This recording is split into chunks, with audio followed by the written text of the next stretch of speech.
I'm speaking to you tonight from a quiet corner of Perth, Australia, back home. After everything, I've worked underground mines in 3 countries, survived cave-ins, crawled out of collapsed tunnels with blood in my mouth and dirt in my lungs. I've handled 20-hour shifts that would crush most men.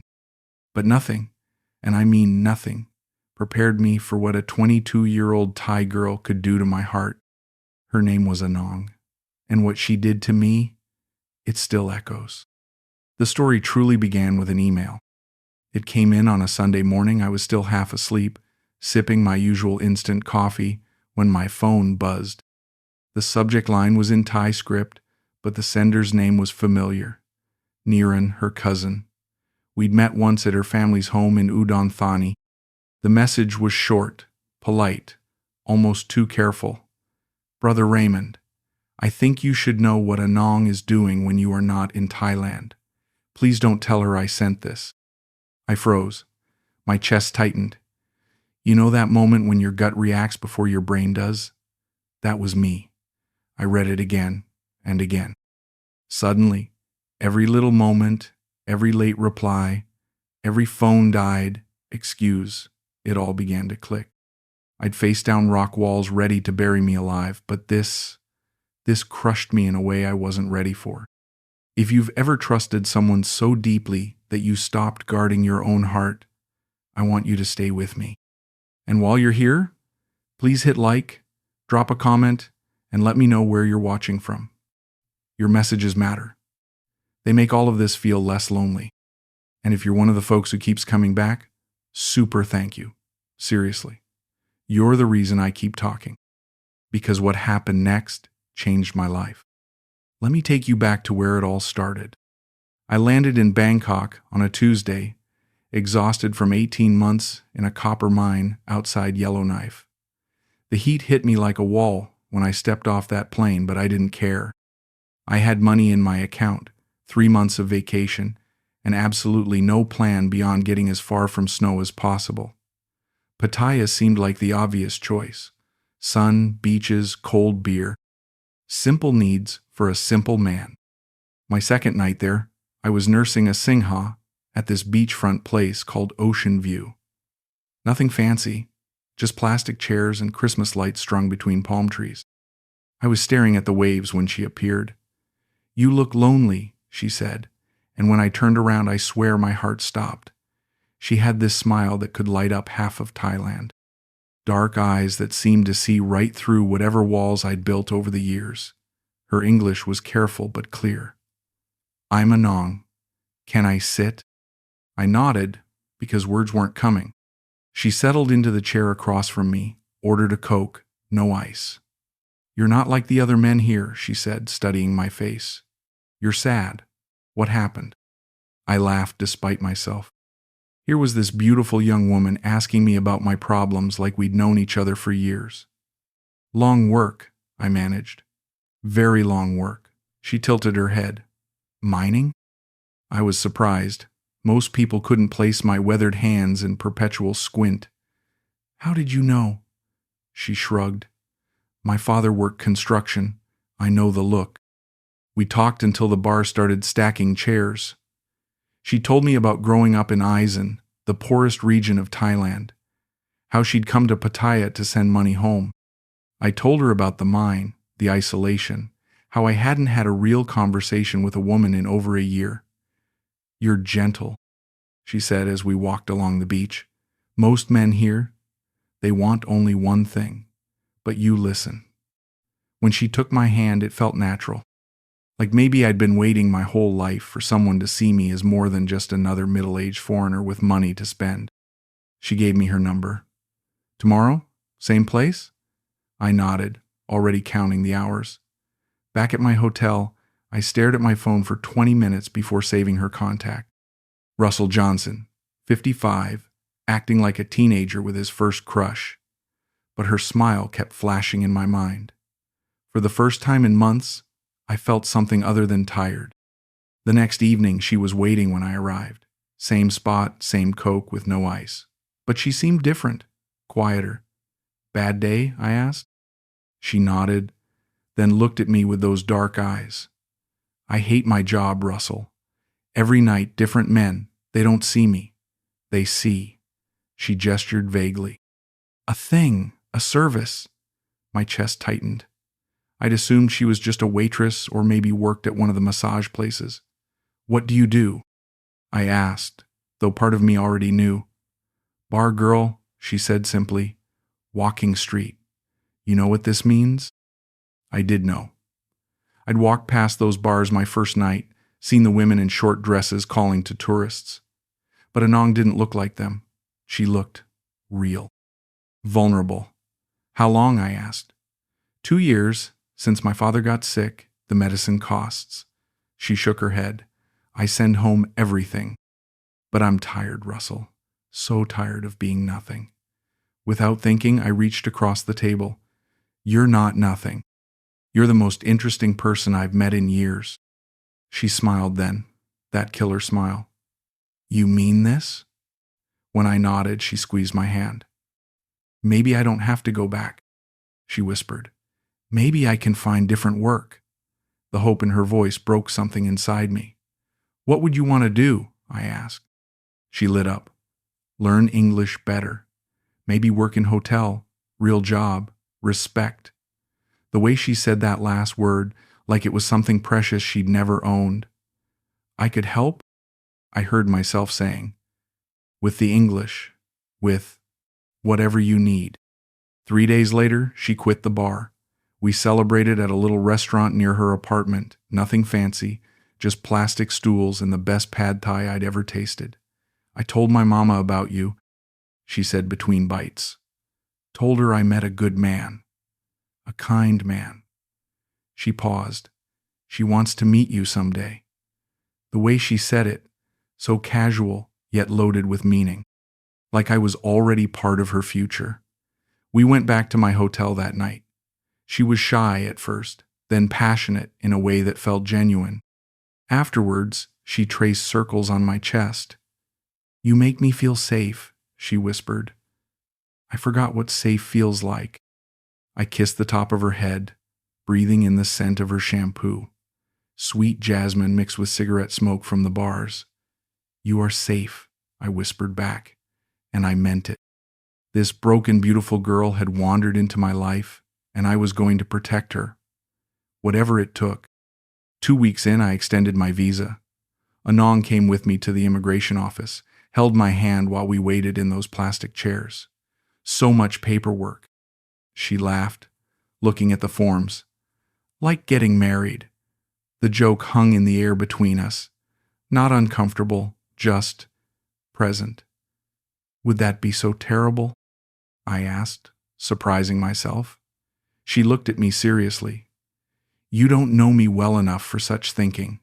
But she was smiling when she said it. We went shopping after the immigration office. She needed a scooter to look for work, she said. The dealership was a maze of shiny Hondas and aggressive salesmen. Anong haggled in rapid Thai while I stood there uselessly. She got them down to 38,000 baht, about 1,200 Canadian. Good deal, she announced proudly. I pulled out my credit card, but she stopped me. Cash better, she said. No interest, no problems. Made sense, I supposed.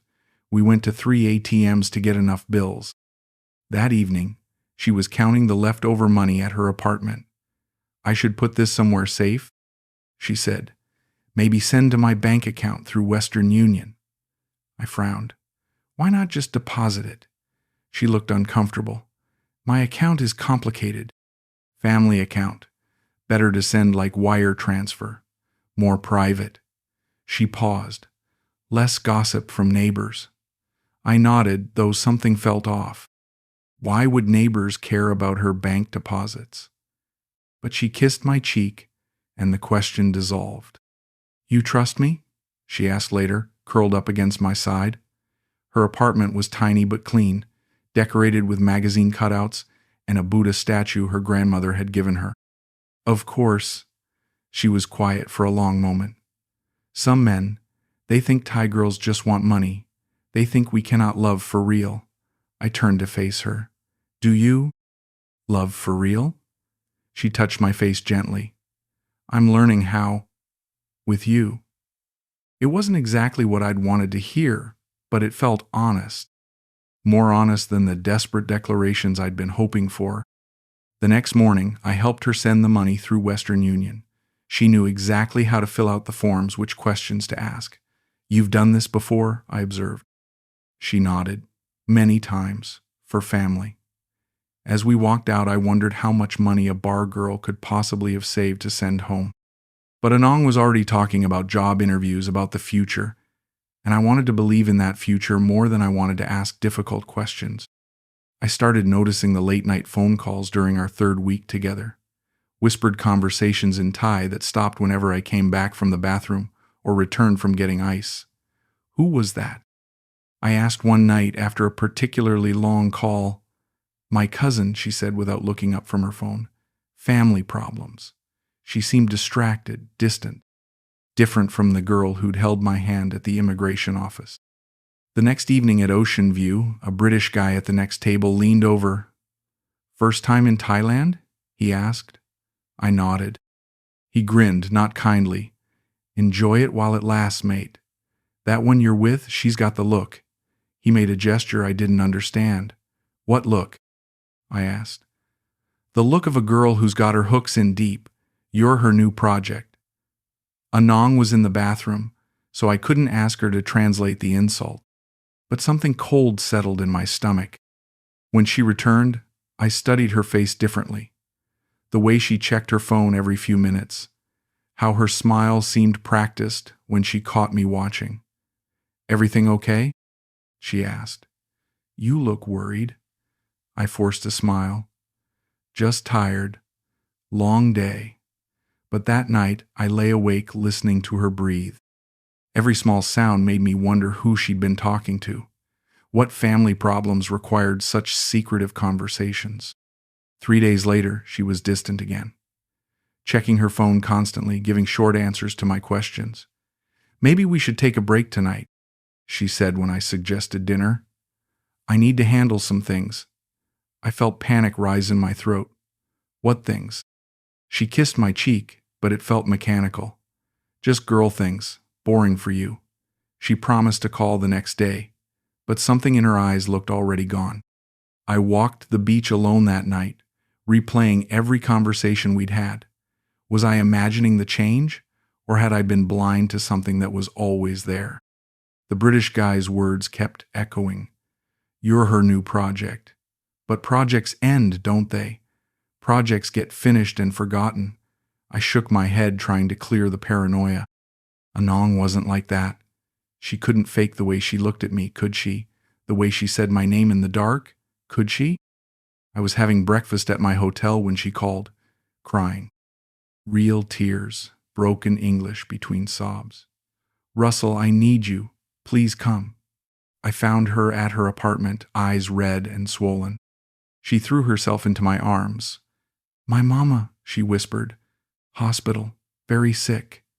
She showed me photos on her phone. A woman who looked like an older version of Anong lying in a hospital bed, tubes and machines everywhere. "The doctors say she needs operation. Very expensive operation." "How much?" I asked, already reaching for my wallet. She looked ashamed. 2,000 American dollars. I know is too much. I don't want to ask, but... She started crying again. "She's all I have, Russell. If she dies, I have nothing." The photos were devastating. Her mother looked so small and fragile. "Of course," I said. "We'll figure it out." Relief flooded her face. "You mean this? You help my family?" I held her close. That's what people do when they care about each other. We went to Western Union that afternoon. $2,000 was most of what I had left in my checking account, but her mother was dying.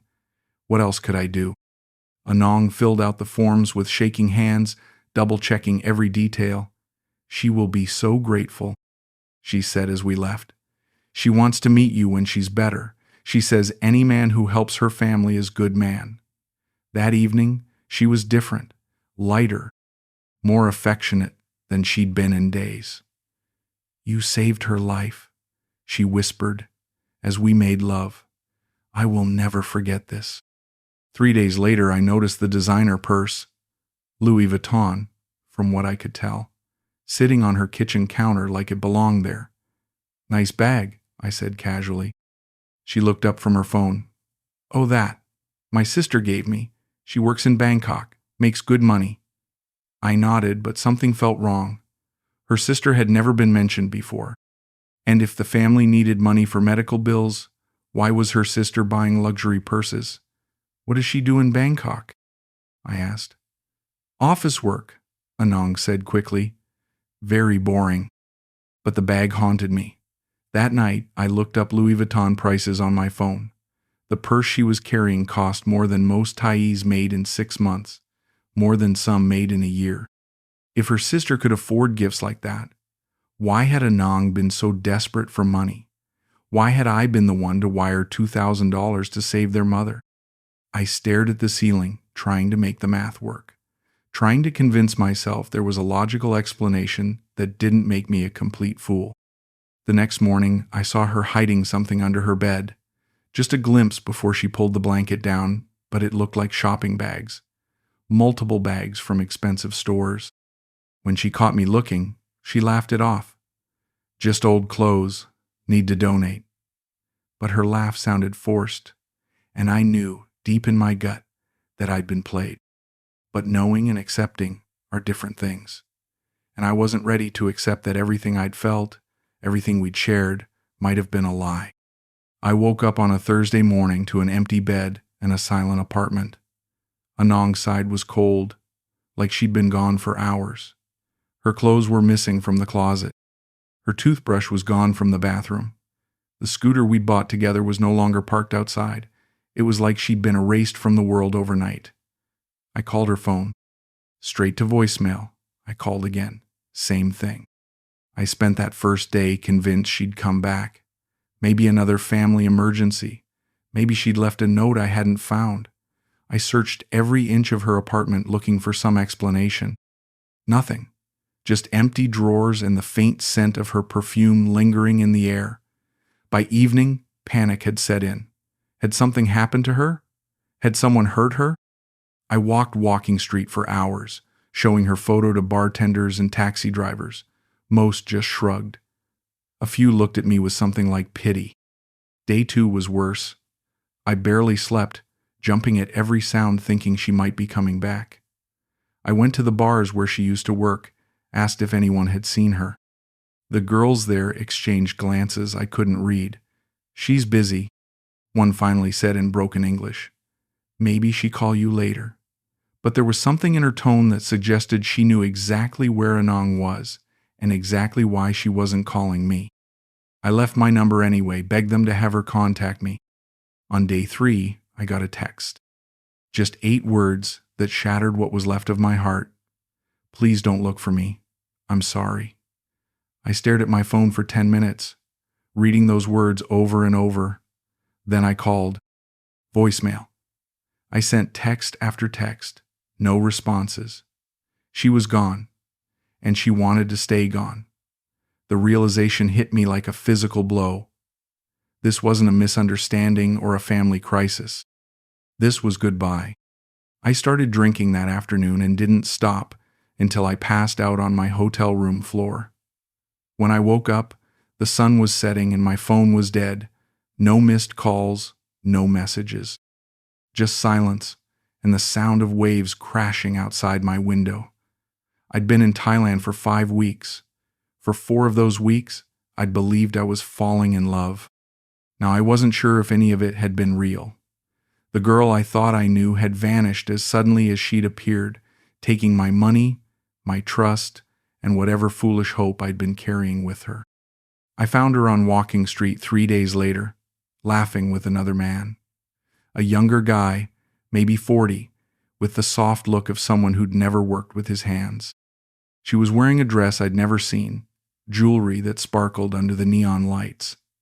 They were sitting at one of those open-air bars, sharing a drink with 2 straws like teenagers. She looked happy, genuinely happy, in a way I wasn't sure she'd ever looked with me. I approached their table before I could talk myself out of it.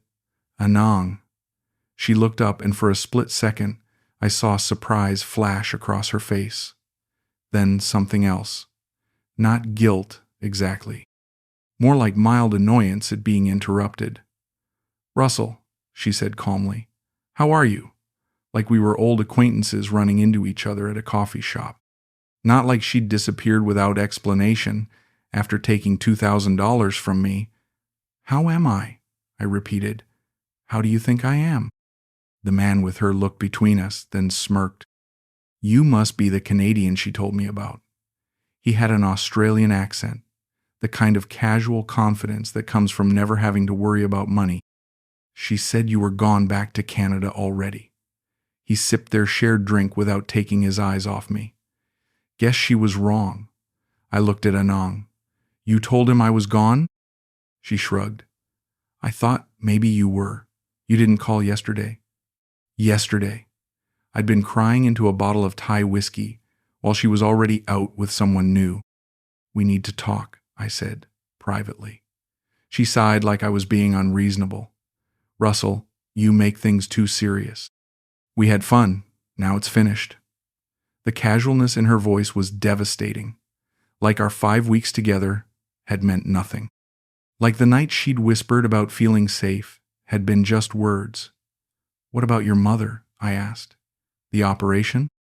She looked confused for a moment, then understanding dawned. "Oh, yes. She's fine now. Thank you. Thank you." Like I was a stranger who'd held a door open for her.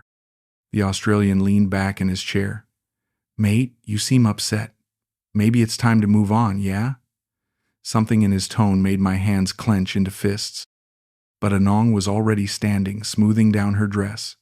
"Goodbye, Russell," she said. "Not see you later. Not we'll talk soon. Goodbye." Final and absolute. She walked away without looking back, her arm linked through the Australian's. I stood there for I don't know how long, watching them disappear into the crowd. People flowed around me like I was invisible, just another broken foreign man learning hard truths about paradise. I moved to a cheaper hotel near the beach. $20 a night for a room that smelled like mildew and cigarettes, but I didn't care. I had maybe $800 left, enough to survive until my flight home if I was careful. I wasn't being careful. I was drinking my meals and sleeping until afternoon, avoiding mirrors because I couldn't stand to see what I'd become. A stereotype. A cautionary tale. The middle-aged man who thought a beautiful young woman could actually love him. I read our text messages obsessively, looking for clues I'd missed, signs of deception hiding in her sweet words. "You make me feel safe." Had that been a lie? "I'm learning how to love with you." A practiced line she'd used on others?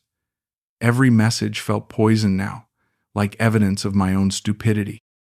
I'd screenshot conversations I'd thought were special, moments where she'd seemed most genuine. Now they read like a script, well-rehearsed performances by someone who was very good at her job. The worst part was the silence, not just from her, but from everyone back home.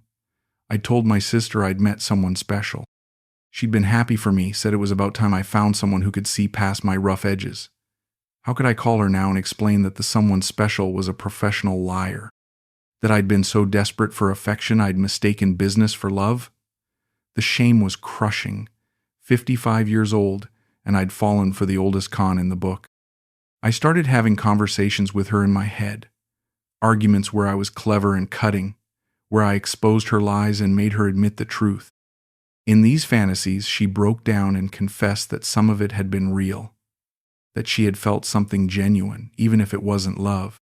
But even my imaginary versions of her couldn't give me what I needed, because what I needed was for none of it to have happened, for the past 5 weeks to be erased so I could go back to being lonely but not broken.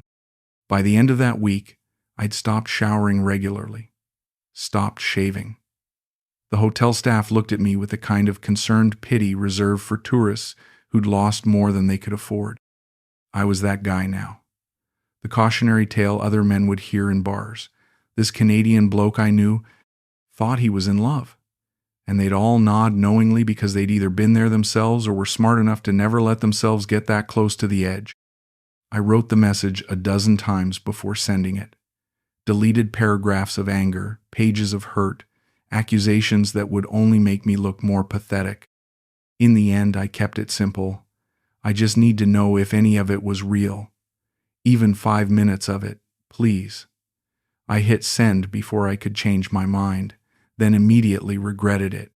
She'd proven she didn't owe me explanations. Why would she start now? Her response came 3 hours later, long enough for me to convince myself she wouldn't reply at all.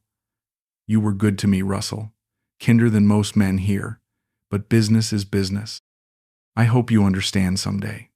Business is business. 4 words that cut deeper than any insult could have. Not even anger or contempt, just pragmatism.